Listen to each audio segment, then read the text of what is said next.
एक बार पांचों पांडव आवश्यक कार्यवश बाहर गए हुए थे।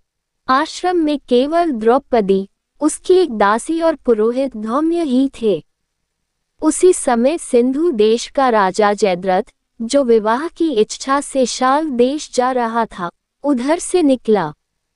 अचानक आश्रम के द्वार पर खड़ी द्रौपदी पर उसकी दृष्टि पड़ी और वह उस पर मुग्ध हो उठा। उसने अपनी सेना को वहीं रोककर अपने मित्र कोटिकास्य से कहा, कोटिकतनिक, जाकर पता लगाओ कि यह सर्वांग सुंदरी कौन है। यदि यह स्त्री मुझे मिल जाए तो फिर मुझे विवाह के लिए शाल देश जाने की क्या आवश्यकता है। मित्र की बात सुनकर कोटिकास्य द्रौपदी के पास पहुंचा और बोला, हे कल्याणी, आप कौन हैं? कहीं आप कोई अप्सरा या देवकन्या तो नहीं हैं?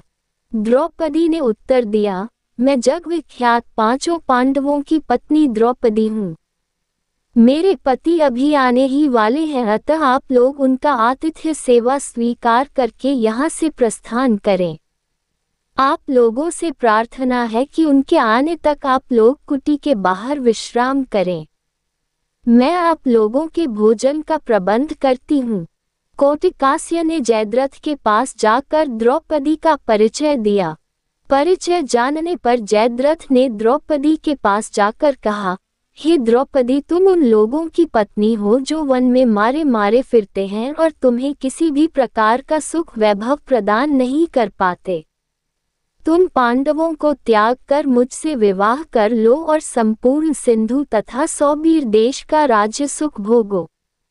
जयद्रथ के वचनों को सुनकर द्रौपदी ने उसे बहुत धिक्कारा, किंतु कामांध जयद्रथ पर उसके धिक्कार का कोई प्रभाव नहीं पड़ा और उसने द्रौपदी को शक्तिपूर्वक खींचकर अपने रथ में बैठा लिया।